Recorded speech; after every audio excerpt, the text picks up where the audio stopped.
రాజీవ్ కనకల్ గారి స్టడీస్ గురించి మాతో షేర్ చేస్తారా? సేమ్ అంటారు, సినిమా అంటారు. ఈ దేవదాస్ కనకాల గారి చేతిలో నిన్న గోపాలరావు గారి క్యారెక్టర్ ఉందంటారా? చదువుకోరా అని తొంగి చూసినప్పుడు అంటే మా నాన్న అలా కాదు, గోపాలరావు క్యారెక్టర్ కాదు.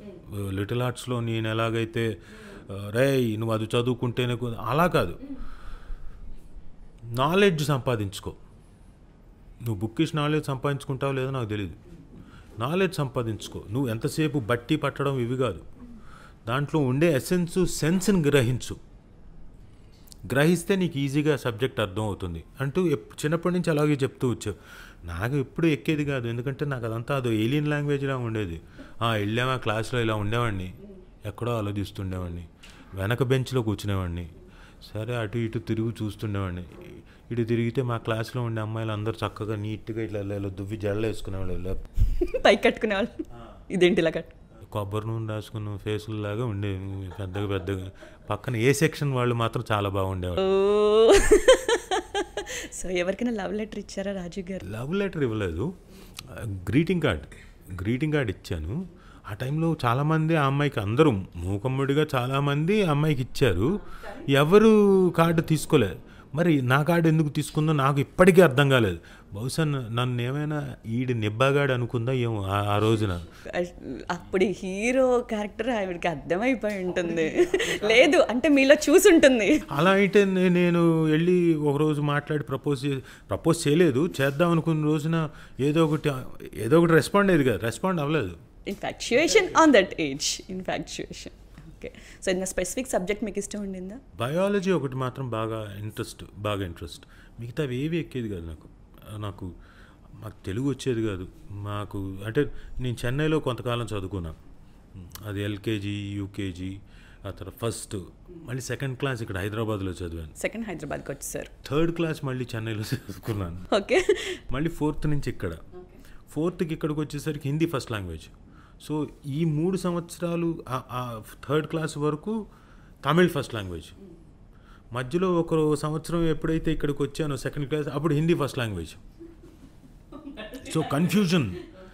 ఫిఫ్త్ క్లాస్ నుంచి నాకు Telugu first language all of a సడన్గా. సో నాకు తెలుగు రాయడం రాదు, ఇంట్లో మాట్లాడుతున్నాం కానీ చదవడం రాదు, రాయడం రాదు. ఓకే, బికాస్ చెన్నై ఉండింది, అటు ఇటు మారడం ఉండింది. ఫస్ట్ లాంగ్వేజ్ లేనప్పుడు అది రాయడం చదవడం రాదు, మాట్లాడుకుంటాం కాబట్టి మేబీ వస్తుండొచ్చు. మా పెద్దమ్మ కూర్చోబెట్టి నన్ను నేర్పించేది. రమ్మ రే ఇదిగో ఆదివారమా, నేను కాదరా ఆదివారము. సో అన్నిటికీ మాలు అలా చెప్పేవాడిని. తర్వాత తెలుగు రాసేటప్పుడు కూడా బోల్డ్ అని ఒత్తులు లేకుండా ఇంకోటి లేకుండా బూతుల్లాగా వచ్చేసేవి, వేరే అర్థాలు వచ్చేలాగా రాసేవాడిని. సో బట్ తర్వాత నేను తెలుగు నేర్చేసుకున్నాను, చదవడం కానీ రాయడం ఈ రోజుకి కొంచెం ప్రాబ్లమే. రాజీవ్ గారి ఫస్ట్ కెమియో ఎక్స్పీరియన్స్ మా కోసం, అసలు ఫస్ట్ టైం కెమెరాని ఫేస్ చేసినప్పుడు. నేను ఫస్ట్ టైం కెమెరా ఫేస్ చేసింది చాలా చిన్న వయసులో. అంటే నేను బహుశా నాకు అప్పుడు 7 years 8 years లీలగా గుర్తు నాకు. మా అమ్మ అడియార్ ఫిల్మ్ ఇన్స్టిట్యూట్లో షీజ్ లెక్చరర్. అప్పుడు డైరెక్షన్ డిపార్ట్మెంట్ ఆయన కన్నన్ గారు అని, ఆయన ఏదో వాళ్ళ డిప్లొమా ఫిల్మ్ ఒకటి తీయాలంటే నన్ను చిల్డ్రన్ దీని మీద సైకాలజీ మీద నన్ను తీసుకున్నాడు. సో నాకు బాగా గుర్తు ఏంటంటే చెన్నై ఎల్ఐసి బిల్డింగ్ మీద పైకి ఎక్కించి ఏదో షాట్ తీశారు, అదొకటి గుర్తు. ఎందుకంటే ఆ హైట్స్ ఉంటుంది కదా, ఆ గాలి, ఆ హైట్స్, దానివల్ల టెర్రస్లో అంటారు అంతే ఆ పైన. అలాగే బీచ్ దగ్గర ఏదో ఒకటి గుర్తు లీలగా, అంతే. మిగతా ఏవో చేయించారు, నాకు అవన్నీ ఏం గుర్తులేదు. ఊహ వచ్చిన తర్వాత అంటే అది 7th class 7 years ఉన్నప్పుడు అన్నారు కదా, ఆ తర్వాత క్యారెక్టర్ ఆర్టిస్ట్గా కానివ్వండి, హీరోగా కానివ్వండి, బాగా తెలిసిన తర్వాత ఫస్ట్ కెమెరా ఎక్స్పీరియన్స్ అంటే బై 85, అది టెలివిజన్కి. అంటే అనగనగా ఒక శోభ అని దూరదర్శన్లో ఫస్ట్ ధారావాహికం, ఫస్ట్ సీరియల్. అంటే 13 episodes. అప్పటిదాకా కూడా వచ్చేవి దూరదర్శన్లో. ఏంటి, నాటకాలు ఆన్లైన్లో ఒకే 1 goలో షూట్ చేసేవాళ్ళు. నేను మా అమ్మతో కూడా 79 ఆ టైంకి వచ్చేవాడిని. హైదరాబాద్ వచ్చి నాటకం 3 కెమెరాలు ఉండేవి, నాటకం అంతే. గంటన్నర 2 గంటల నాటకం ఒకేసారి షూట్ చేసుకోవడం వాళ్ళు. సో అది చూశాను. బట్ ఇది మాత్రం అప్పటిదాకా ఇవే జరుగుతుండేవి, సింగిల్ ఎపిసోడ్లో జరుగుతుండేది 85 వరకు. 85లో ఫస్ట్ టైం ధారావాహికం 13 ఎపిసోడ్స్. అందులో నాది అది అప్పటికి హెచ్పిటి ఎల్పిటి అని ఉండేది ట్రాన్స్మిషన్. సో మొత్తం ఆంధ్రప్రదేశ్ అంతా లేదు, ఎల్పిటిలోనే ఉంది, లో పవర్ ట్రాన్స్మిషన్లోనే, ఓన్లీ హైదరాబాద్ వరకే స్పెసిఫిక్గా. సో అందులో 9th ఎపిసోడ్లో నాది ఒక స్కూల్లో అల్లరి చేసే అబ్బాయి క్లాసులో ఆ క్యారెక్టర్. అది తర్వాత 13th ఎపిసోడ్ నుంచి ఆ సీరియల్ మొత్తం అంతా ఆంధ్రప్రదేశ్ అంతా టెలికాస్ట్ అవ్వడం మొదలెట్టింది. అలా 85. ఇంకా అక్కడి నుంచి దూరదర్శన్లో చాలా చేసుకుంటూ వచ్చాను.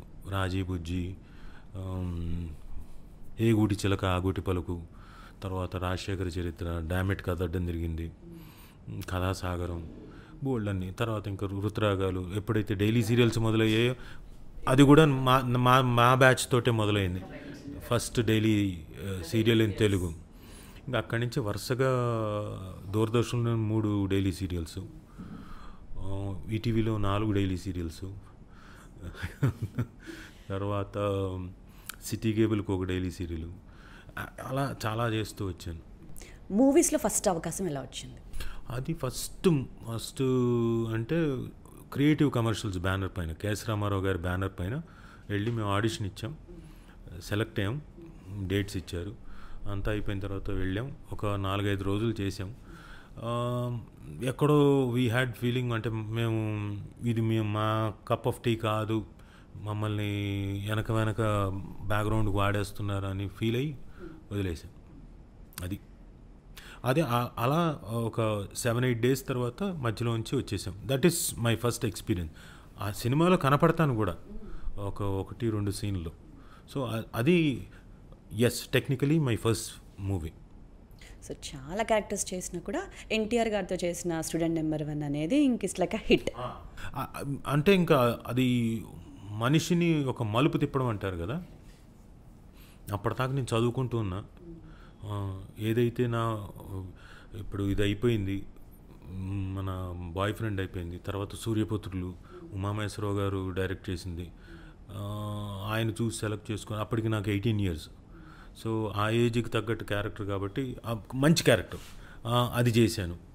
తర్వాత మళ్ళీ రాజేంద్ర ప్రసాద్ గారే చూసి, మాస్టరు వీడేంటి ఎప్పుడు ఇంత పెద్దోడే అని. Okay.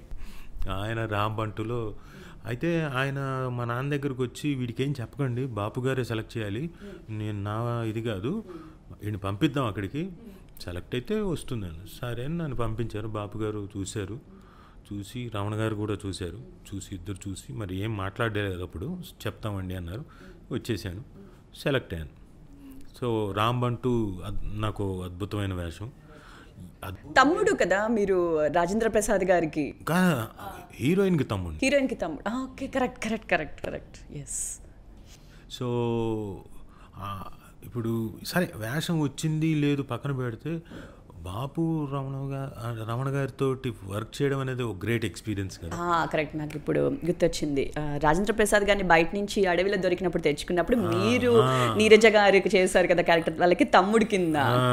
Correct. It's like annoying father ని బాగా అన్నోయ్ చేస్తూ మనీ కోసం, డబ్బుల కోసం స్వామి బాగా అల్లరి చిల్లరిగా తిరిగే పిల్లలు. మధ్యలో సడన్ గా డబ్బులు వచ్చినప్పుడు ఒక గంభీరంగా డైలాగ్ చెప్తూ ఆ సినిమాలో. ఓకే, అన్ని రకాల షేడ్స్ చెప్పండి దాని గురించి. అంతే, అలా ఒక గొప్ప ఎక్స్పీరియన్స్ వాళ్ళతోటి చేయడం. ఎవరికైనా కొన్ని కోరికలు ఉంటాయి.